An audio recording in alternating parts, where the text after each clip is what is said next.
ನಮಸ್ಕಾರ ವೀಕ್ಷಕರೇ, ಇದು ಸತ್ಯ. ವರ್ಷಗಳ ಹಿಂದೆ ಭಾರತದಿಂದ ಲಂಡನ್ಗೆ ಬಸ್ ನಲ್ಲಿ ಪ್ರಯಾಣ ಮಾಡಬಹುದಿತ್ತು. ಭಾರತದ ಪ್ರಮುಖ ನಗರವಾದ ಕೋಲ್ಕತ್ತಾದಿಂದ ಲಂಡನ್ಗೆ ಬಸ್ ಸರ್ವಿಸ್ ಇತ್ತು. 1950ರ ಕೊನೆಯಿಂದ 1970ರವರೆಗೆ 15 ವರ್ಷ ಈ ಬಸ್ ಸರ್ವಿಸ್ ಇತ್ತು. ಆಲ್ಬರ್ಟ್ ಟ್ರಾವೆಲ್ ಆರಂಭಿಸಿದ India to Britain bus service ಪ್ರಾರಂಭ ಆದದ್ದು 1957 ಏಪ್ರಿಲ್ 15ರಂದಾಗಿತ್ತು. ದ ಇಂಡಿಯಾ ಮ್ಯಾನ್ ಎಂದು ಕರೆಯಲ್ಪಡುವ ಈ ಬಸ್ನಲ್ಲಿ ಕೇವಲ 20 ಮಂದಿ ಹೋಗಬಹುದಿತ್ತು. ಲಂಡನ್ನಿಂದ ಹೊರಟ 50 ದಿನಗಳ ನಂತರವಾಗಿದೆ ಬಸ್ ಇಂಡಿಯಾಗೆ ತಲುಪಿದ್ದು.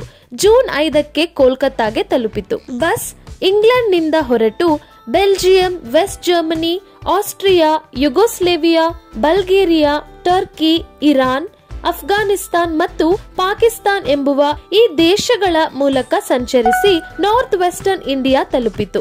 ಇಂಡಿಯಾ ಪ್ರವೇಶಿಸಿದ ನಂತರ ಬಸ್ಸು ನ್ಯೂ ಡೆಲ್ಲಿ, ಆಗ್ರಾ, ಅಲಹಾಬಾದ್ ಮತ್ತು ಬನಾರಸ್ ಈ ಮಾರ್ಗದ ಮೂಲಕ ಕೋಲ್ಕತ್ತಾ ತಲುಪಿತು. ಈ ಮಾರ್ಗವು ಹಿಪ್ಪಿ ಮಾರ್ಗ ಎಂದು ಹೆಸರುವಾಸಿಯಾಗಿದೆ. ಒಂದು ಟೂರ್ನ ರೀತಿಯಲ್ಲಿ ಈ ಯಾತ್ರೆಯನ್ನು ಕ್ರಮೀಕರಿಸಲಾಯಿತು. ಒನ್ ವೇ ಯಾತ್ರೆಗೆ 16,100 ಕಿಲೋಮೀಟರ್ ಅಂತರವಿತ್ತು. ಒನ್ ವೇ ಯಾತ್ರೆಗೆ ಇರುವ ಖರ್ಚು 1957ರಲ್ಲಿ 85 ಪೌಂಡ್, 1973ರಲ್ಲಿ 145 ಪೌಂಡ್ ಆಗಿತ್ತು. ಇದರಲ್ಲಿ ಊಟ, ವಸತಿ, ಯಾತ್ರೆ ಮುಂತಾದವು ಒಳಗೊಂಡಿತ್ತು. ಇರಾನ್, ಅಫ್ಘಾನಿಸ್ತಾನ್ ನಲ್ಲಿರುವ ಅಸ್ಥಿವಾರದ ರಾಷ್ಟ್ರೀಯ ಹವಾಮಾನದಿಂದಾಗಿ ಈ ಬಸ್ ಸರ್ವಿಸ್ ಅನ್ನು ನಿಲ್ಲಿಸಲಾಯಿತು. 40 ವರ್ಷಗಳ ನಂತರ ಇಂಡಿಯಾದ ಅಡ್ವೆಂಚರ್ಸ್ ಓವರ್ಲ್ಯಾಂಡ್ ಎಂಬ ಟ್ರಾವೆಲ್ ಏಜೆನ್ಸಿ ಲಂಡನ್ಗೆ ಇರುವ ಬಸ್ ಸರ್ವಿಸ್ ಅನ್ನು ಘೋಷಣೆ ಮಾಡಿತು. ಬಸ್ ಟು ಲಂಡನ್ ಎಂಬುದು ಬಸ್ನ ಹೆಸರು. ಇದು ಒಂದು ಟೂರ್ ಪ್ಯಾಕೇಜ್ ಆಗಿದೆ.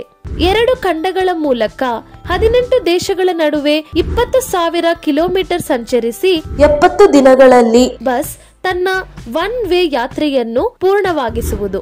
ಇಂಡಿಯಾದ ಡೆಲ್ಲಿಯಿಂದ ಪ್ರಾರಂಭಿಸಿ Myanmar, Thailand, Laos, China, Kyrgyzstan, Uzbekistan, Kazakhstan, Russia, Latvia, Lithuania, Poland, ಚೆಕ್ ರಿಪಬ್ಲಿಕ್, ಜರ್ಮನಿ, ನೆದರ್ಲೆಂಡ್ಸ್, ಬೆಲ್ಜಿಯಂ ಮತ್ತು ಫ್ರಾನ್ಸ್ ಎಂಬ ಈ ದೇಶಗಳ ಮೂಲಕ ಸಂಚರಿಸಿ ಯುನೈಟೆಡ್ ಕಿಂಗ್ಡಮ್ ಲಂಡನ್ಗೆ ತಲುಪುವುದು. ಲೋಕದಲ್ಲೇ ಅತ್ಯಂತ ದೀರ್ಘ ಬಸ್ ಪ್ರಯಾಣವಾದುದರಿಂದ ಅದಕ್ಕೆ ಹೋಲುವ ರೀತಿಯಲ್ಲಿ ಬಸ್ ಅನ್ನು ರೂಪಿಸಲಾಗುವುದು. ಒಂದು ಬಸ್ನಲ್ಲಿ ಕೇವಲ 20 ಮಂದಿಗೆ ಮಾತ್ರ ಅವಕಾಶ. ಡೆಲ್ಲಿಯಿಂದ ಲಂಡನ್ ವರೆಗೆ ಒಬ್ಬ ವ್ಯಕ್ತಿಗೆ 15 ಲಕ್ಷ ರೂಪಾಯಿ ವೆಚ್ಚ ಬರುವುದು. ಈ ಟೂರ್ ಪ್ಯಾಕೇಜ್ ನಲ್ಲಿ ಒಳಗೊಂಡ ವಿಷಯಗಳು: ಹಾದು ಹೋಗುವ ದೇಶಗಳಲ್ಲಿನ visa charge, emigration, customs clearance, inner line permit, ministry approval ಇವುಗಳನ್ನು ಟೂರ್ ಕಂಪನಿ ನೋಡಿಕೊಳ್ಳುತ್ತದೆ. ಹೋಗುವ ಮಾರ್ಗದಲ್ಲಿ ಒಳ್ಳೆಯ ಸೌಕರ್ಯವಿರುವ ಹೋಟೆಲ್ನಲ್ಲಿ ವಸತಿ ಹಾಗೂ ಊಟ ಒದಗಿಸಲಾಗುವುದು. ಫಸ್ಟ್ ಏಡ್ ಕಿಟ್, ಅತ್ಯವಶ್ಯಕವಾದ ಔಷಧಿ ಸೌಲಭ್ಯ ಇರುವುದು. ಪ್ರಯಾಣಿಕರು ತಮ್ಮ ಕೈಯಿಂದ ಕೊಡಬೇಕಾದ ಖರ್ಚು ಟೂರ್ ಮೆನ್ಯುವಿನಲ್ಲಿ ಇಲ್ಲದೇ ಇರುವ ಊಟ, ಹಾರ್ಡ್ ಡ್ರಿಂಕ್ಸ್, ಟ್ರಾವೆಲ್ ಇನ್ಶೂರೆನ್ಸ್, ಬೇರೆ ಮೆಡಿಕಲ್ ಖರ್ಚು, ಹಲವಾರು ಸ್ಥಳಗಳಲ್ಲಿರುವ ಕೆಮೆರಾ ಫೀಸ್ಗಳು, ಹಲವು ವ್ಯಕ್ತಿಗಳಿಗೆ ಕೊಡುವ ಟಿಪ್, 5% GST ಇಂಥವುಗಳು. 2021 ಮೇ ತಿಂಗಳಲ್ಲಿ ಟ್ರಿಪ್ ಆರಂಭಿಸುವುದಾಗಿ ಟೂರ್ ಕಂಪನಿ ಹೇಳಿಕೆ ನೀಡಿದರು. ಆದರೆ ಕೋವಿಡ್ ಬಂದುದರಿಂದ ಯೋಜನೆಯನ್ನು ಮುಂದೂಡಲಾಯಿತು. ಈ ಹೊಸ ವರ್ಷದಲ್ಲಿ ಈ ಯೋಜನೆಯು ಜಾರಿಗೆ ಬರುವುದೋ ಎಂದು ಜನರು ನಿರೀಕ್ಷಿಸುತ್ತಿದ್ದಾರೆ.